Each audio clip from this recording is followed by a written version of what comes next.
Bapak Ibu, saudara-saudara sekalian, Shalom. Tuhan berkati Bapak dan Ibu, saudara-saudara semua. Saat ini kita berada dalam proses suksesi kepemimpinan di bangsa ini.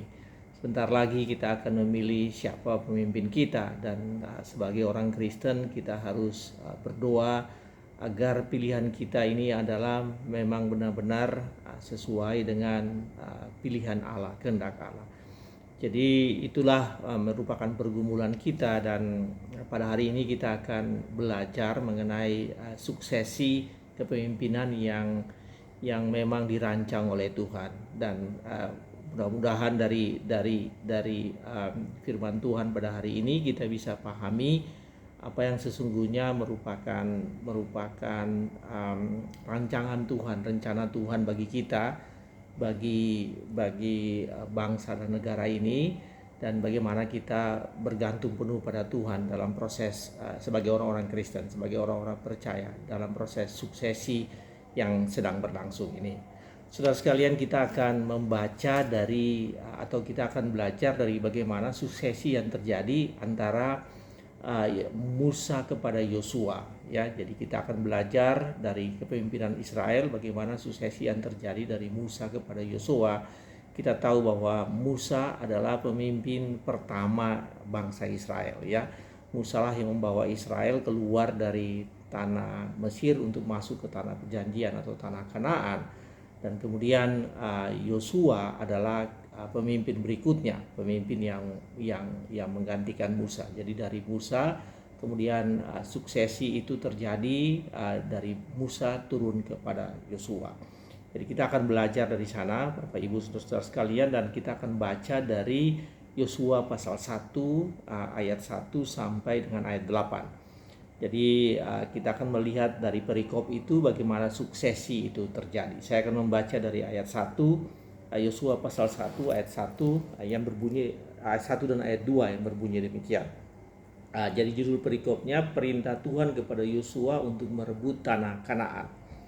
Sesudah Musa hamba Tuhan itu mati, berfirmanlah Tuhan kepada Yosua bin Nun, abdi Musa itu, demikian: hambaku telah mati, sebab itu bersiaplah sekarang, seberangilah sungai Yordan ini, engkau dan seluruh bangsa ini menuju ke negeri yang akan kuberikan kepada mereka, kepada orang Israel itu.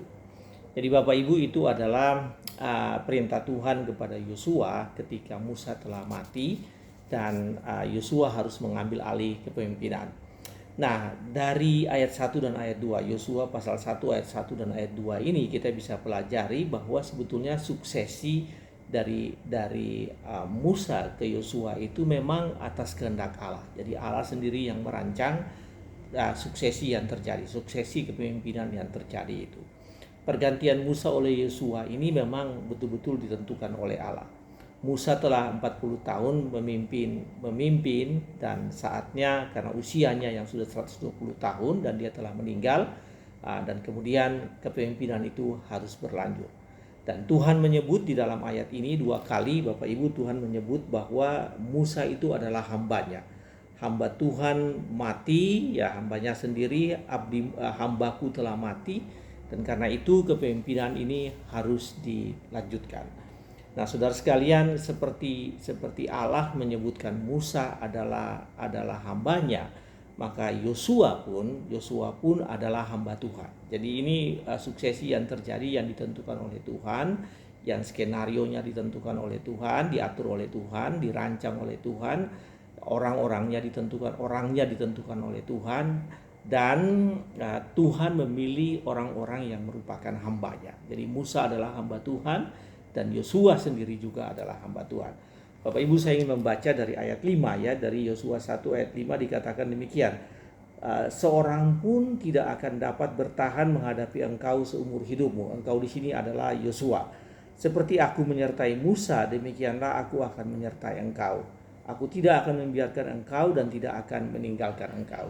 Jadi Bapak dan Ibu, dari ayat Yosua 1 ayat 5 ini Tuhan menjamin bahwa seperti Tuhan menyertai hambanya Musa, maka Tuhan juga menyertai hambanya Yosua. Nah, saudaraku, dari sini kita bisa melihat bahwa Yosua juga mendapat garansi penyertaan Tuhan. Seperti Tuhan menyertai Musa hambanya, demikian juga Tuhan menyertai Yosua. Nah, saudara-saudara sekalian, suksesi terjadi karena kematian, tapi suksesi juga terjadi karena pergantian kepemimpinan yang sesuai dengan waktu yang ditentukan. Suksesi tidak hanya terjadi dalam kepemimpinan suatu bangsa, tapi suksesi terjadi juga dalam bagaimana suatu tugas dilaksanakan, ya. Seperti Tuhan Yesus, ketika Tuhan Yesus sebelum naik ke sorga, Tuhan Yesus memberikan suksesi tanggung jawab untuk memberitakan firman Tuhan, untuk memberitakan Injil, untuk menjangkau seluruh dunia dalam pemberitaan firman Tuhan, dalam evangelisme. Itu pun juga adalah bagian dari suksesi. Jadi suksesi adalah bagian dari satu pengaturan, dari satu penataan, dari satu pengelolaan, dari tata kelola. Jadi itulah yang terjadi dengan suksesi. Suksesi kepemimpinan Israel terjadi karena kehendak Allah. Allah mau supaya kepemimpinan itu berlangsung, dan Allah menentukan dari Musa, kemudian turun selanjutnya kepada Yosua. Saudara, karena suksesi adalah kehendak Allah, ya, karena suksesi adalah kehendak Allah, maka itu harus terjadi. Dan apa yang merupakan tanggung jawab kita? Tanggung jawab kita yaitu kita harus berdoa, kita memohon dari Tuhan agar suksesi yang terjadi dengan bangsa kita ini betul-betul dirancang dan diatur oleh Tuhan. Kita bisa ikut serta di dalam pemilihan, kita bisa melihat bagaimana setiap orang mereka-reka apa yang akan terjadi, merancang apa yang terjadi, bagaimana partai-partai politik ikut serta, dan setiap orang ikut dalam apa yang disebut dengan pesta demokrasi ini. Tetapi apa yang bisa kita lakukan dari sisi iman Kristiani, yaitu kita berdoa agar suksesi ini terjadi, ya, sesuai orang-orang yang dipilih ini. Apa yang terjadi dengan bangsa kita ini adalah terjadi karena kehendak Allah. Karena seperti yang terjadi dengan Israel, bahwa suksesi itu terjadi dengan rancangan Allah, maka apa yang terjadi dengan negara kita juga bahwa itu terjadi karena rancangan Allah yang terbaik. Siapa yang dipilih, siapa yang menjadi pemimpin selanjutnya, itu karena kehendak dan rancangan Allah. Bapak Ibu, itu hal pertama yang kita bisa pelajari dari suksesi yang terjadi antara Musa kepada Yosua. Hal yang kedua, suksesi itu dilakukan dalam rangka menyelesaikan tujuan berbangsa dan bernegara. Jadi mengapa suksesi itu terjadi? Agar supaya tujuan yang sudah ditetapkan oleh Allah itu bisa diwujudkan, ya. Yang terjadi dengan Israel yaitu bahwa suksesi terjadi agar supaya tujuan yang telah ditetapkan Allah kepada Israel, janji yang telah ditetapkan Allah kepada Israel itu bisa diwujudkan. Nah, kita akan baca dari lanjutan dari perikop kita tadi, Yosua pasal 1, ya. Dalam ayat 3 dikatakan demikian: setiap tempat yang akan diinjak oleh telapak kakimu ini artinya kaki Yosua, ya, kakimu kuberikan kepada kamu seperti yang telah kujanjikan kepada Musa, dari padang gurun dan gunung Libanon yang sebelah sana itu sampai ke sungai besar, yakni sungai Efrat, seluruh tanah orang Het sampai ke laut besar di sebelah matahari terbenam. Semuanya ini akan menjadi daerahmu. Seorang pun tidak akan dapat bertahan menghadapi engkau seumur hidupmu. Seperti aku menyertai Musa, demikianlah aku menyertai engkau. Aku tidak akan membiarkan engkau dan tidak akan meninggalkan engkau. Kemudian ayat 6 mengatakan, kuatkanlah dan teguhkanlah hatimu, sebab engkaulah yang akan memimpin bangsa ini memiliki negeri yang kujanjikan dengan bersumpah kepada nenek moyang mereka, untuk memberikan kepada mereka. Hanya teguhkan dan kuatkanlah hatimu dengan sungguh-sungguh. Nah, Bapak Ibu sekalian, dari ayat-ayat ini kita bisa melihat bahwa suksesi itu dalam rangka menyelesaikan janji Tuhan. Jadi janji Tuhan kepada Israel itu harus itu akan dipenuhi dengan cara apa? Dengan cara kepemimpinan yang Tuhan pilih bagi orang Israel sendiri, yaitu dari Musa kepada Yosua. Dan suksesi itu dalam rangka janji Tuhan itu dipenuhi. Saya ingin membaca dalam ayatnya yang ketiga, ya. Janji ayat ketiga itu mengatakan bahwa ini dilakukan, ya, suksesi ini dilakukan agar supaya janji Tuhan kepada nenek moyang orang Israel itu dipenuhi. Siapa nenek moyang orang Israel? Yaitu kepada Abraham, Ishak dan Yakub itu bisa dipenuhi, ya, merealisasikan janji Allah. Kemudian ini agar supaya bangsa baru, suksesi dilakukan agar bangsa baru, yaitu negeri baru di seberang sungai Yordan, yaitu di tanah perjanjian itu bisa diwujudkan. Jadi itulah tujuan besar dari suksesi. Tujuan besar dari kepemimpinan Yosua yaitu agar supaya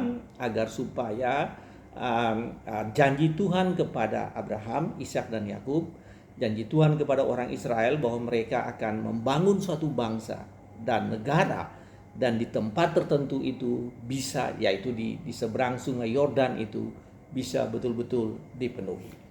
Bapak Ibu Saudara sekalian, negara kita mengalami suksesi, dan kita tahu bahwa kita ini bernegara dengan tujuan dan cita-cita tertentu, melindungi segenap bangsa Indonesia dan seluruh tumpah darah Indonesia, mencerdaskan kehidupan bangsa, memajukan kesejahteraan umum, dan melindungi dan ikut serta dalam memelihara ketertiban dunia ini berdasarkan atas perdamaian abadi.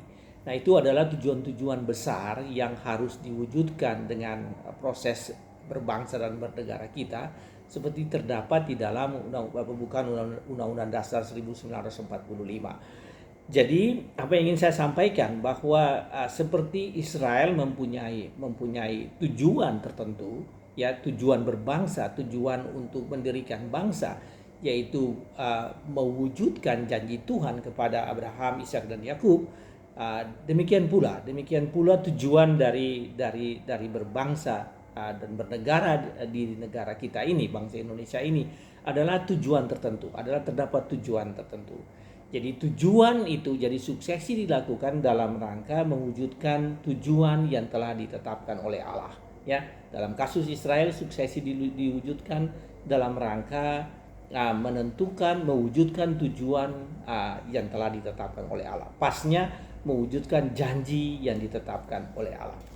Bapak Ibu sekalian, apa maknanya bagi kita? Maknanya bagi kita yaitu kita juga doakan agar sukses ini terjadi nanti bukan karena tujuan-tujuan pribadi, ya. Suksesi yang terjadi di negara kita ini bukan karena ambisi pribadi, bukan karena tujuan-tujuan pribadi, tujuan-tujuan golongan-golongan tertentu, apalagi tujuan-tujuan keluarga tertentu, bukan family tertentu. Itu bukan merupakan alasan dari suksesi. Alasan dari suksesi yaitu tujuan berbangsa dan bernegara.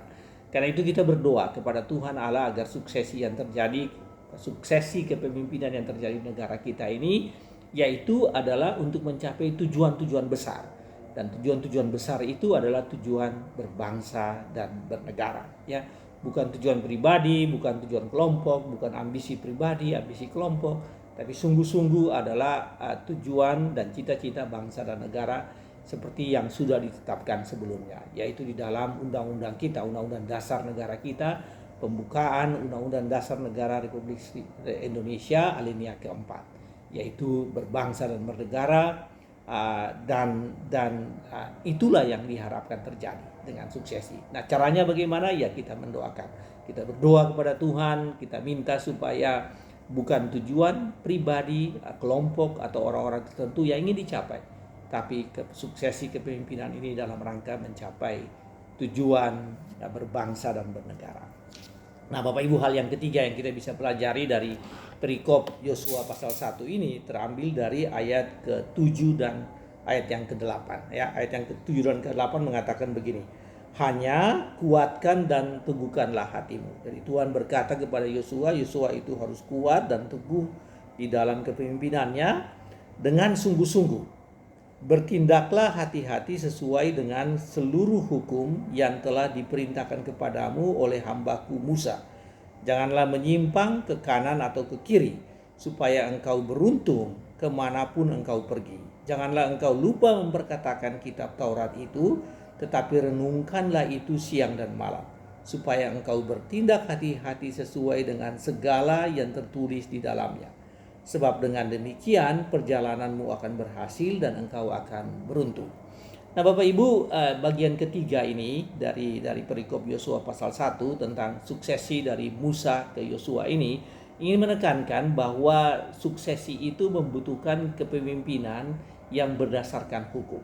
Ya, dalam konteks Yosua, suksesi itu harus terjadi atau berdasarkan kepemimpinan yang berdasarkan firman Tuhan, kepemimpinan yang berdasarkan Taurat Tuhan. Dengan kata lain, ini menekankan bahwa suksesi itu dalam rangka memilih orang yang led by the law, leadership by the law, ya. Jadi kepemimpinan berdasarkan atas hukum. Dan hukum itu dalam konteks Israel adalah Taurat atau firman Tuhan. Saya ingin membaca ayat tadi itu kepada kita semua, Bapak Ibu. Anda perhatikan di dalam ayat 7 berkata begini. Ayat 7, dengan sungguh-sungguh bertindaklah hati-hati sesuai dengan seluruh hukum. Jadi Yosua harus bertindak hati-hati sesuai dengan seluruh hukum. Ini berarti memang hukumlah yang paling diutamakan. Hukum Taurat, dalam kasus ini hukum Taurat yang diutamakan. Tidak ada discretion by the law, tidak boleh ada kebijaksanaan yang dibuat-buat, ya, dalam rangka melakukan kepemimpinan itu, tetapi harus bertindak hati-hati sesuai dengan hukum Taurat, ya, sesuai dengan hukum. Kemudian Anda bisa melihat di dalam bagian seterusnya, janganlah menyimpang ke kanan dan ke kiri, ya, janganlah menyimpang ke kanan dan ke kiri. Jadi mengikuti hukum tidak boleh menyimpang dari hukum. Hukumlah yang merupakan utama. Jadi comply with the regulation, comply with all the rules, the law and regulation. Tidak boleh menyimpang ke kanan dan ke kiri. Dengan kata lain, harus bertindak sesuai dengan hukum, ya. Kemudian ayat 8 dikatakan begini. Ayat 8 mengatakan, janganlah engkau lupa memperkatakan kitab Taurat ini, tapi renungkanlah itu siang dan malam. Jadi ayat 8 ini ingin mengatakan bahwa napas atau spirit dari hukum itu merupakan bagian dari kehidupan kepemimpinan. Jadi seorang pemimpin memang harus berdasarkan atas hukum. Dia memperkatakan hukum itu, tidak hanya memperkatakan, tapi juga melaksanakan hukum tersebut. Ya, saudara, dikatakan begini, janganlah engkau lupa memperkatakan kitab Taurat ini, tapi renungkan itu siang dan malam. Ya, konteks Israel yaitu bahwa Yosua harus memikirkan, memperkatakan, memikirkan, dan melaksanakan. Jadi law enforcement, tetapi juga itu betul-betul harus menjadi spirit atau bagian dari kehidupan Yosua. Agar supaya dia bisa memimpin bangsanya, maka dia harus patuh pada hukum, dia harus ingat hukum itu, dia memperkatakan hukum itu, dan dia melaksanakan hukum itu. Bapak Ibu saudara-saudara sekalian, dengan kata lain bahwa apa yang ingin dicapai dalam kepemimpinan dari Yosua, dari Musa ke Yosua, atau suksesi dari Musa ke Yosua itu adalah kepemimpinan yang berdasarkan atas hukum, ya. Jadi leadership by the law, bukan leadership by the discretion, leadership by kepemimpinan berdasarkan atas apa yang diinginkan oleh setiap pemimpin, tapi kepemimpinan yang berdasarkan atas hukum. Nah, hukum harus menjadi panglima, ya. Hukum harus yang berkuasa, hukum harus ada menjadi panglima. Seorang ahli, ya, seorang ahli tata negara yang bernama John Austin, ya, pada awal abad ke-20 mengatakan hukum adalah panglima. Law is the command of the sovereign, ya. Jadi takhta kekuasaan itu berdasarkan atas hukum. Hukum adalah panglima yang memerintah kekuasaan. Jadi bukan karena kehendak pribadi, kehendak setiap orang, tetapi hukum harus merupakan panglima. Nah, saudara, John Austin mengatakan itu ketika manusia masuk dalam peradaban modern seperti yang kita alami saat ini, tetapi jauh hari sebelumnya, Alkitab telah mengatakan bahwa kepemimpinan Musa dan kepemimpinan Yosua harus berdasarkan atas hukum Taurat. Kepemimpinan itu bukan karena kehendak pribadi, tetapi berdasarkan atas hukum, dan hukum harus menjadi panglima. Tadi kita baca, engkau harus mengikuti segala hukum ini dengan teliti dan sungguh-sungguh. Jangan menyimpang ke kanan dan ke kiri. Artinya tidak ada upaya-upaya untuk membelokkan hukum, tetapi betul-betul memimpin berdasarkan atas hukum. Bapak Ibu, apa artinya ini bagi kita? Artinya bahwa kita masuk ke dalam suksesi kepemimpinan tahun ini, dan apa yang bisa kita lakukan? Kita memilih pemimpin yang memang taat pada hukum, pemimpin yang berdasarkan atas hukum, yang patuh pada hukum, yang bukan berdiri di atas hukum tetapi berada di bawah hukum. Saudara, ini kalau Anda berdiri di atas hukum maka Anda menjadi panglima, tetapi kalau Anda berada di bawah hukum artinya hukum yang menjadi panglima. Tadi seperti saya sebutkan, law is the command of the sovereign, ya. Jadi sovereignty atau kekuasaan itu bukan berdasarkan atas pribadi, keinginan pribadi, tapi sovereignty itu berdasarkan atas hukum. Hukum adalah panglima. Jadi hal yang ketiga, Bapak Ibu, ada 3 hal yang tadi sudah disampaikan. Yang pertama, bahwa kita harus berdoa agar suksesi ini terjadi atas kehendak Allah, dan Allah, apa yang kita pilih itu sesuai dengan rancangan Allah bagi Indonesia ini. Yang kedua, suksesi itu terjadi untuk mewujudkan cita-cita besar bangsa dan negara. Dalam konteks Yosua tadi, suksesi terjadi dalam rangka mewujudkan janji Allah kepada orang Israel, ya. Dan dalam konteks kita, suksesi terjadi dalam rangka kita mewujudkan tujuan-tujuan besar, tujuan berbangsa dan bernegara, bukan tujuan pribadi, tujuan setiap orang, tujuan kelompok, tapi tujuan berbangsa dan negara. Dan yang ketiga, bahwa suksesi itu terjadi dalam rangka mewujudkan hukum sebagai panglima. Suksesi itu terjadi di mana seorang successor atau seorang pemimpin yang melanjutkan itu, dia harus berdiri, dia harus berada di bawah hukum, bukan berdiri di atas hukum, tapi dia berada di bawah hukum. Hukumlah yang menjadi panglima. Saudara-saudara sekalian, sebagai take away, apa yang bisa menjadi pelajaran bagi kita sebagai orang Kristen di Indonesia, marilah kita berdoa agar negeri ini diberkati oleh Tuhan. Ya, kita harus sungguh-sungguh menggumuli itu dalam persekutuan kita, dalam keluarga kita sebagai individu, agar negeri ini diberkati oleh Tuhan, dan pemimpin yang akan memimpin negara ini adalah atas kehendak dan rancangan Allah. Pemimpin yang betul-betul dipilih oleh Allah, yang diwujudkan melalui pemilihan umum nanti, ya, pemimpin di legislatif, pemimpin di eksekutif adalah mereka yang dipilih oleh Allah.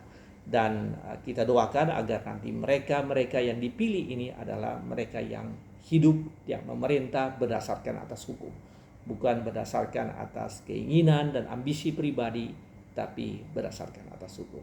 Itu adalah pesan yang penting bagi kita. Tuhan berkati saudara sekalian. Amin.